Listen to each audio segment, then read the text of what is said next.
Good afternoon and welcome to America's Home Cooking. I'm going to be making another batch of ricotta cheese because yesterday I served it with fruit cocktail that I had made earlier in the summer. I think I showed you. So you're going to need heavy cream, you're going to need salt, we're going to need a strainer, we're going to need cheesecloth and salt, heavy cream. Yeah, that's pretty much it, okay? We're going to take a whole gallon of milk. And you're going to put it in a heavy bottom pot. And you're going to turn this flame on, not on high. And you're going to bring this milk up to the temperature of 190 to 200 degrees. You want it no hotter and no less. So you've got a range from 190 to 200.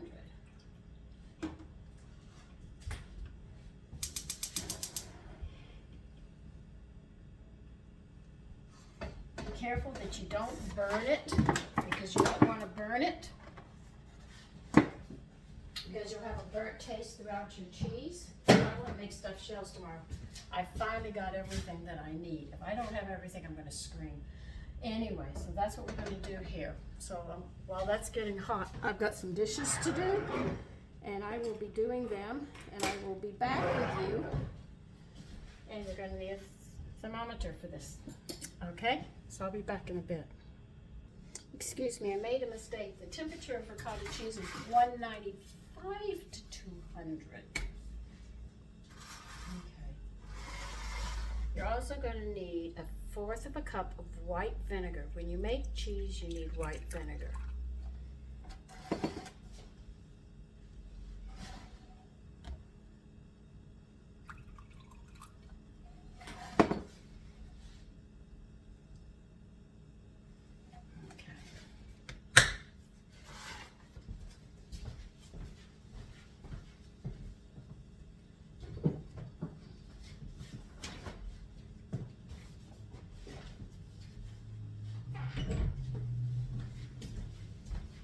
Now, when I make ricotta cheese or cottage cheese, I always use iodized salt. I do not use kelp.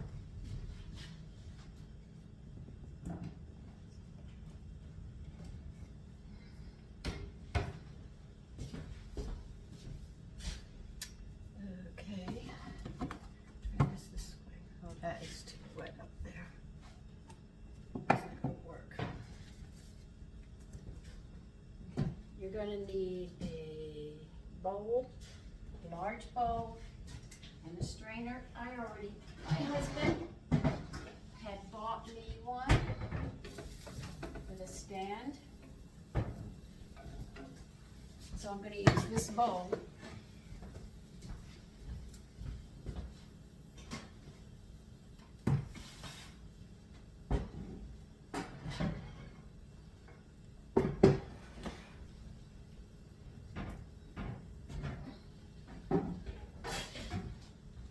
So he bought me this a long time ago, so I could sit in the bowl here, and I put cheesecloth in here, and it strains very nicely.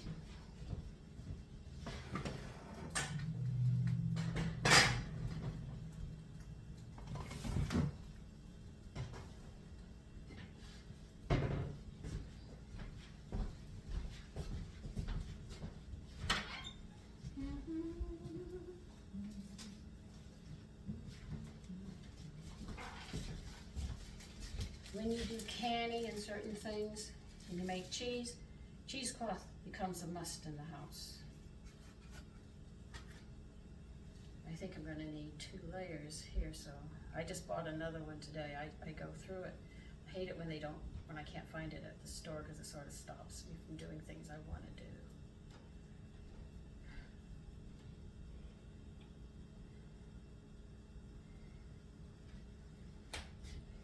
In a way, cheesecloth is like gauze from the hospital, except theirs is different a little, but I always look at it as the same. But I'm not a doctor, so I'm not going to sit there and say absolutely 100%. I'm just saying it looks like it with me.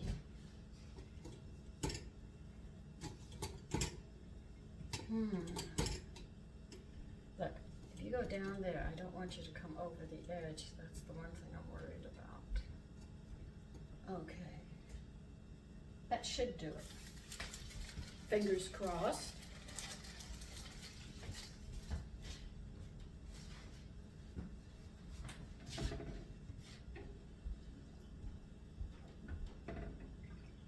Now let's see what we've learned today. Up to date so far. You've learned about protein. Every 3 ounces is 25 grams of protein. You have learned about minerals and eating the joints of the chicken, and if you can get to the folic acid in the bone. You've learned that folic acid is a natural antibiotic. You know the government took it out of the food. You have learned about calories and how they work with protein. If you count calories, you're always missing your protein. You've learned that protein holds your muscles and stuff together. So the better you eat, you just think about everything that you've been learning.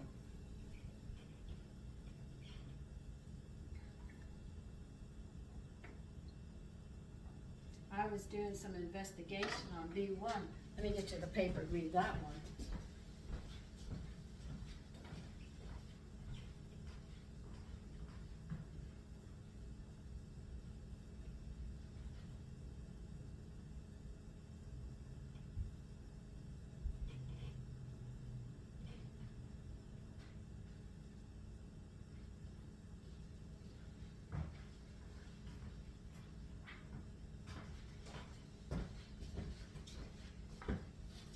Learned how vitamin E keeps your cells from dying and gives elasticity to your capillaries and your walls and all. High blood pressure, you've learned some about. They've also found out it's not just coffee and tea, it's chocolate and it's cocoa, it's power drinks, it's sodas. This all causes your blood pressure to increase. And sodium, which you already know, and some other things. I don't even know what they are, so I didn't even bother with that. And you know vitamin C fights infections left and right, and it works with vitamin E to make sure that you don't bruise easily, which I've told you about. You've learned that the acids the cells need for the DNA and the RNA, and folic acid is vital for it during pregnancy, and yet they contain it here in this country. But in other countries, they'll give them 10, 15 milligrams of folic acid. They have no problems with it. Okay? Now, I was just reading, I know there's a lot of problems with bees, okay? I just started looking up individually what they do. This is just a pinch of what a lack of B1 causes. If you've got a lack of B1, you have fatigue, you get depressed, forgetful, irritable, quarrelsome, apathetic, confused, restless, anxious, and uncooperative.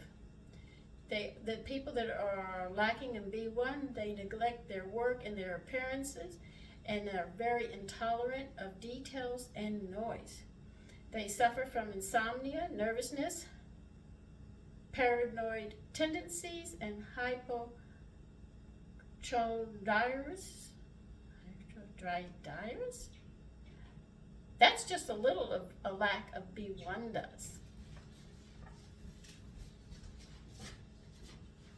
I didn't even finish doing it all. That is just part of it, because the books I have don't tell me what it does. It shows what the lack of it does. Okay, like I went to buy some cake flour because I keep cake flour around the house. Now, I read the most famous one, which is Swan. I read another one, and I wanted to know what kind of flour they used. They were all bleached flours. Now, you know, they use bleach to bleach the flours, unless it's unbleached. When it's unbleached, it's done by the sun, and it takes longer. In other words, all flours will bleach naturally on their own. but they're slow at it. Whereas, to hurry it up, they bleach it, and they have to mark that bleached. But the other ones that take longer are unbleached, and that's why they cost more, the unbleached, because they can't bring it out as fast as the bleach. The bleach, they can throw bleach on it, dry it up, get it out, and people will use it. But nobody in their right mind will sit there and willfully give their children or their husbands or themselves bleach. You know that, and I know that. So, King Arthur was the only one I could find that is unbleached. And I went to read it on nutrients. What nutrients are in the flour? And you know what? Now we've talked that there's a whole bunch of B vitamins, right? Saturated fat, 0. Trans fat, 0. Cholesterol, 0. Sodium, 0. Total carbohydrates, 23 grams. Dietary fiber, 1 gram. Total sugars, 0 grams. Protein, only 3 grams. Vitamin D, 0. Calcium, 0. Iron, 0.3 milligrams. Potassium, 3 milligrams. Now you tell me, after hearing what a B1 deficiency is, and you can get it in grains, where is it? It's in none of the cake flours. Nowhere to be found. This only has, let's see, a little bit of protein. It's got fiber, well, we know what that is. It's got carbohydrates, which are sugars, is high. And it has a little bit of iron, and it has a little bit of potassium. Now, you know potassium quiets your heart and your blood vessels and the arteries, and also that you don't end up with high blood pressure. But 30 milligrams compared to the 300 or 400 or 1,000 of caffeine that you get a day, because most people drink more than 1 cup of coffee a day. If they have 3, that's 300. And if they have other things, sodas and stuff throughout the day, that's more caffeine. I'm not saying caffeine is bad, but when you take this much caffeine and you're only taking this much potassium, the potassium cannot balance it out. They say the only way that you can get rid of the caffeine is you have to work out like crazy. But then your heart's already racing, so you're just going to put more pressure on it. Now, they have found out, and I'm talking about blood pressure to help people here, and salt has sodium in it, which causes fluid buildup, which causes the heart pumping harder. So you see? But you need iodine. That's why I use kelp. Well, I have to use iodized salt in this. So as you can see, the heart's already like this, pumping like crazy. And then you have the salt in it, it's pumping even more. And you see, and then you have the sodas and it's pumping harder and harder and harder. And you wonder why people are having heart and high blood pressure? Really?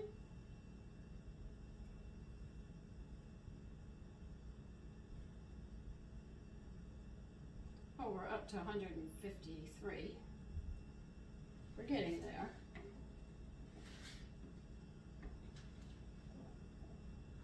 So see, it's very important.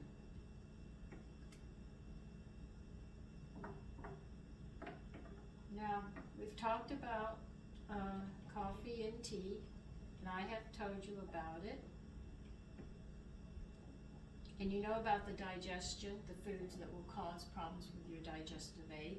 Sodas, coffee, if you add sugar or creamers or any of that into it, into tea or coffee, it causes a poison into the body. That's why when you have it, you blow up. You know how you feel bloated? That's because it's interfering with the digestive system. Now, coffee or tea plain is a food, but as soon as you start to add stuff to it, it tears your system up.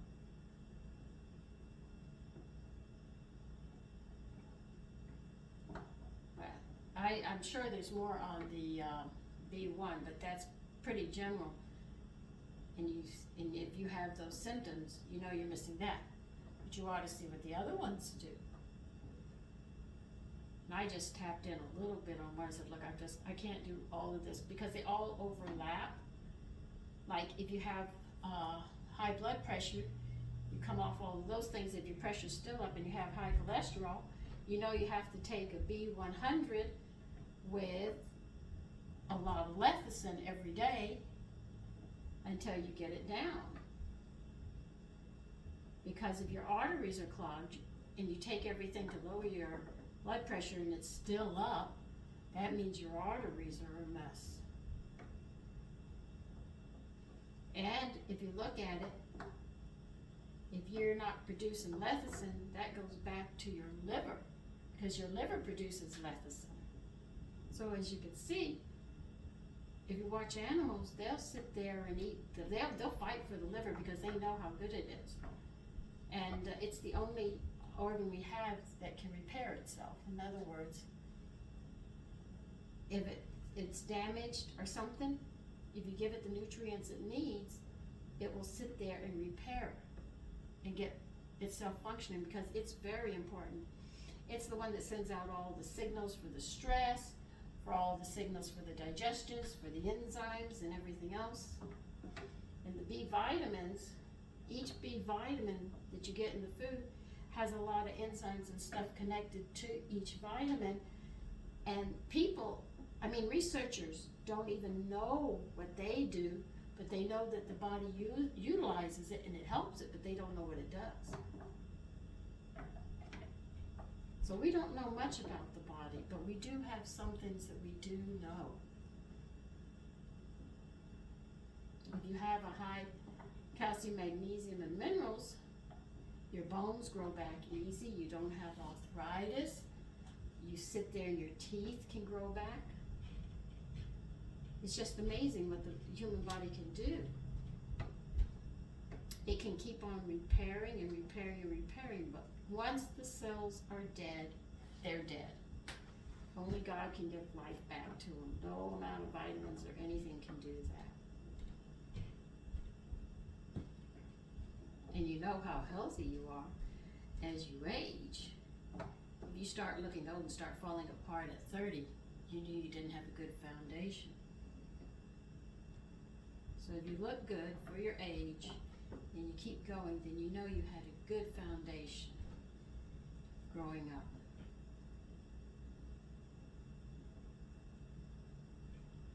We're at 175. I'm almost there. I'm getting there. But you've learned so much, and there's so much more to learn. The kitchen is really a chemistry place.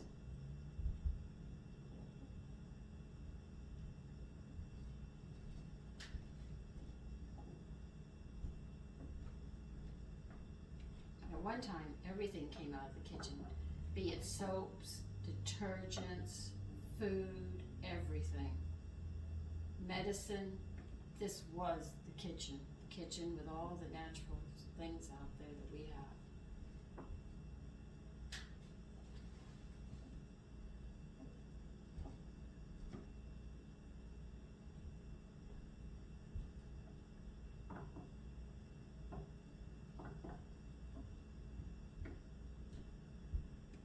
Okay, 180.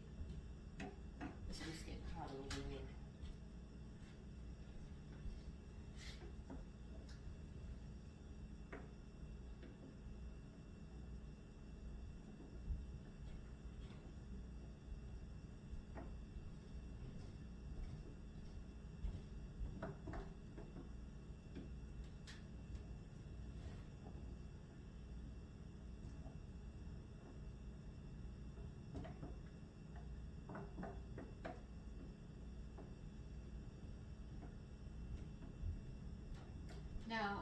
want you to know doctors are not trained in nutrition, okay?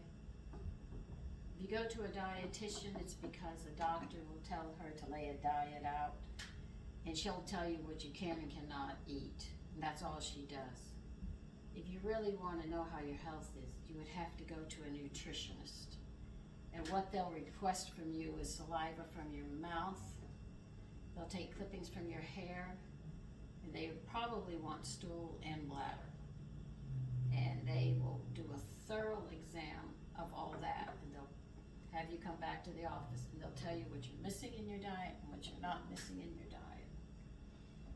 But I have a philosophy in life. Don't go to the doctor unless you need them. I mean, I hadn't seen mine in 2 years, and he says, you have to go. Every year they drop you off. So I said, okay, so I better go in and see him.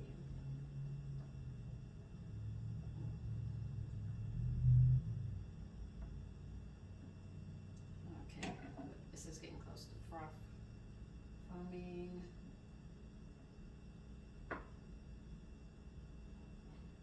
Oh yeah, I know you're getting close.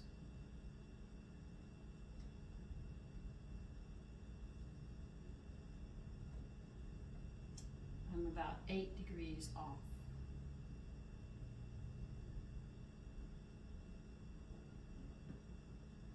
So please, understand that your doctors do not know nutrition. A dietitian doesn't. She only knows diets. And she's given that from a nutritionist. And if you get a nutritionist, make dang sure she's very good at what she does.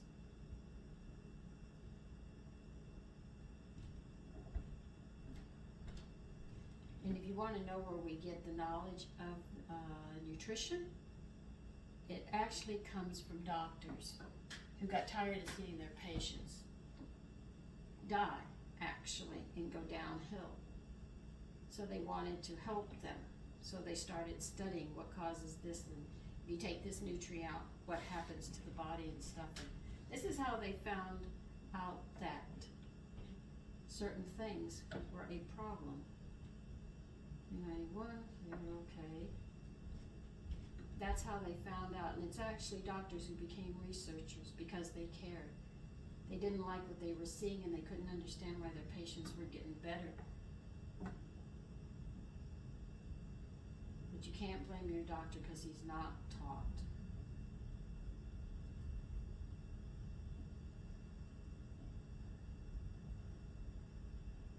$193, I'm getting close.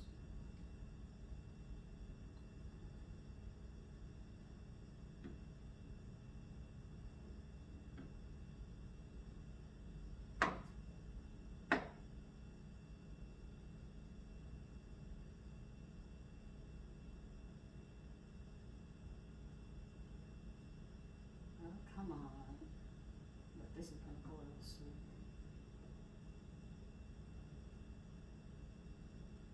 Oh, finally.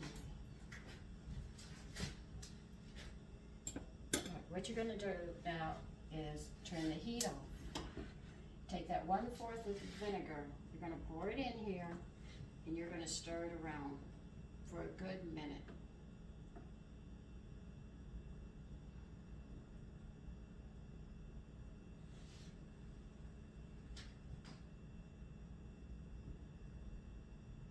And as you see it, you'll notice it's starting to curdle. You keep on stirring for 1 good minute. What you want to do is mix that vinegar completely in there. Because if you just pour it in and leave it, it's only where the vinegar settles. By stirring it thoroughly like this, you'll get the curdles.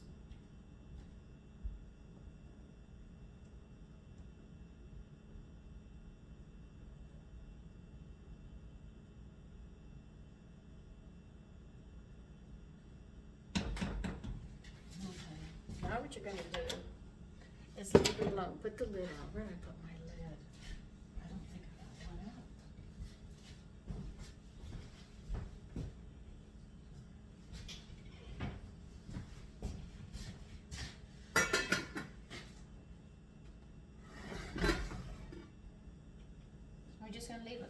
minutes. So you're really learning a lot, which I'm happy about, because the more you know, the more you can help yourself. And that's important, because at one time, it was our responsibility for the care of our family and their health. And we didn't take anything, we used natural things to help ourselves. I'm not saying we don't need doctors. You break a bone, you bloody well need a doctor. But your teeth can grow back if you're healthy. You don't have to get arthritis in old age if you eat well. You won't have digestive problems if you eat well. And if you have high blood pressure, you can bet it's the foods and stuff that you're eating that is the problem. And if it's not high blood pressure and it's cholesterol, you know how to correct it. So you've learned, you really have. You know how to count your proteins. And now we're going to learn how to make proteins with other things other than meat, because the meat is getting so expensive. We're going to have to be able to maneuver around in other ways. And you've learned about cultures and how they're different. You're moving right along. I'm proud of you. As they say in an old movie of Kung Fu, I'm proud of you, grasshopper. I'm in good spirits today.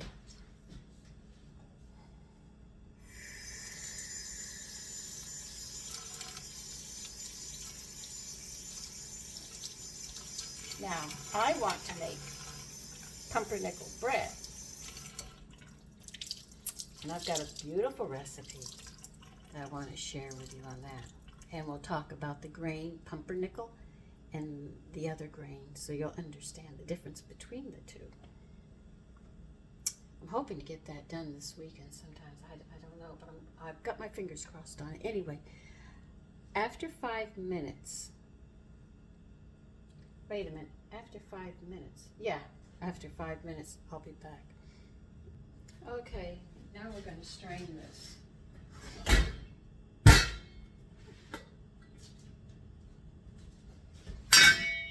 I'm going to use my measuring cup to do this, because I don't want to get burned.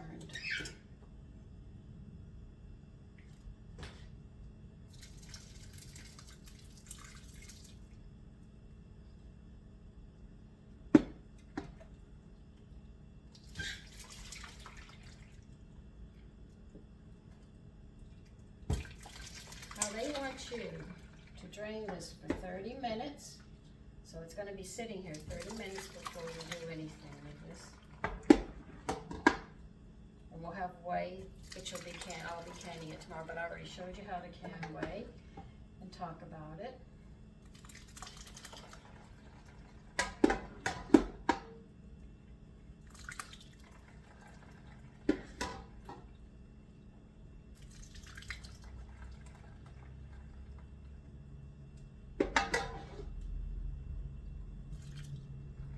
Now I'm going to see if I can pour this without burning myself.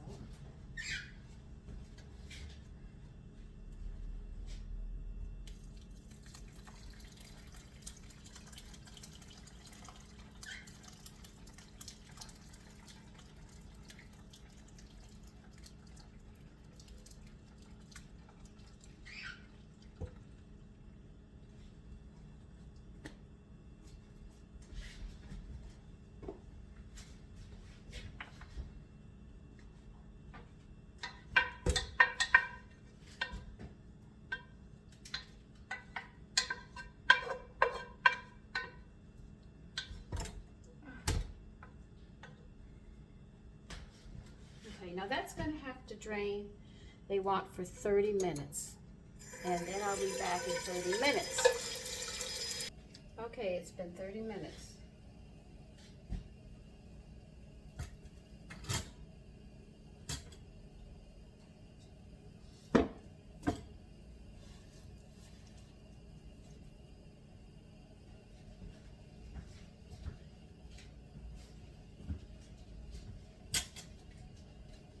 The whey I will can tomorrow morning. I'm not canning it tonight.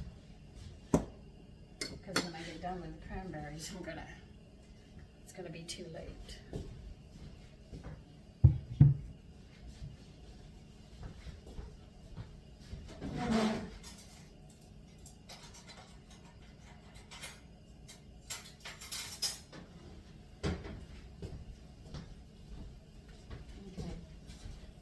going to get a fork to break this up.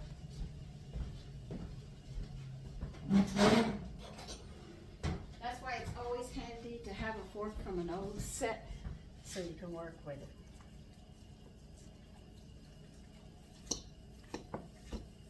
Because it's all sticking together. Don't worry about it. We'll break it and get it all done up right.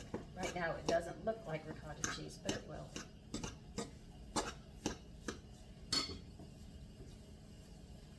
Now you're going to add 1 teaspoon of salt.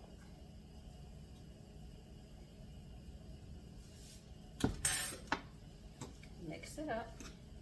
As you can see, it's breaking up as we mix it.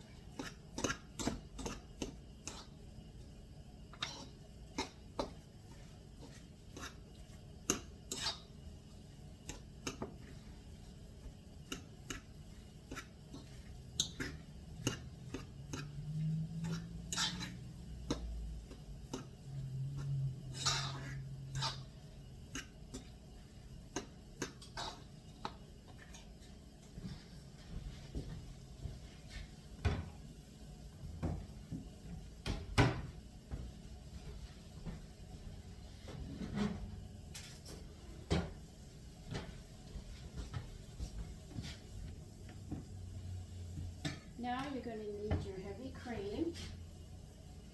You're going to need 2 cups. There's 2 cups in my big jar here, so I'll just open this and pour it all.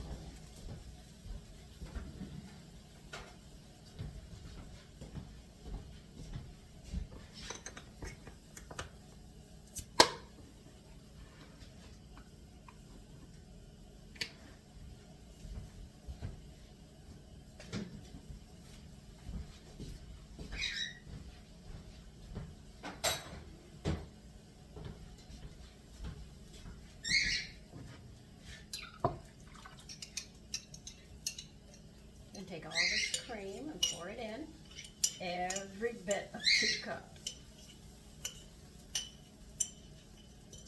So see, ricotta has a lot of cream in it. You don't think it unless you make it.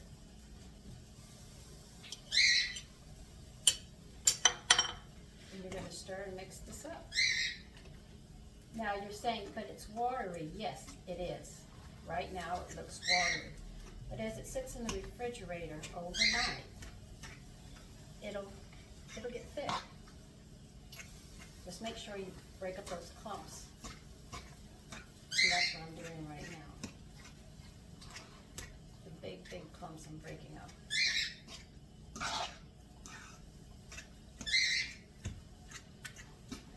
And this is how you make ricotta cheese. Tomorrow morning it'll be ready.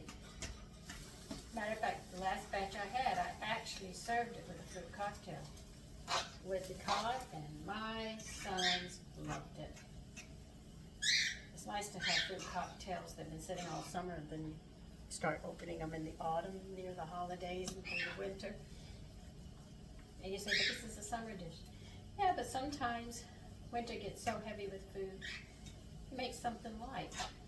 And women used to do things like this to make it work. Now I found a carrot pudding in the 1796, and I want to make it. But what they're talking about is that they want you to, something about pouring a pudding into flour that you have, I think, greased or buttered a towel, and you hang it over, and it's in the boiling water, but it's being suspended in the boiling water. Now we can't do it like that.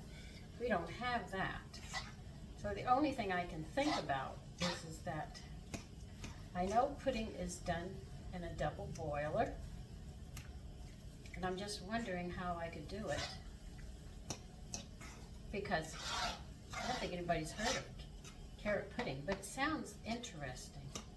And the measurements are done different than what we know today, because she says a teacup. If you don't know what a teacup is, you're in trouble, because a teacup is something different. Now see, there's my ricotta cheese that I was talking to you. Didn't it turn out nice?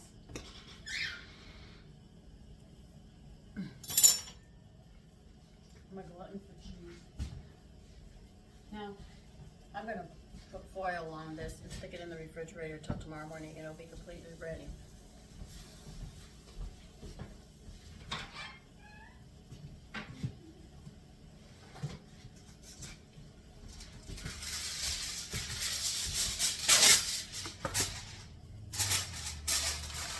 also have a bread that uses ricotta cheese.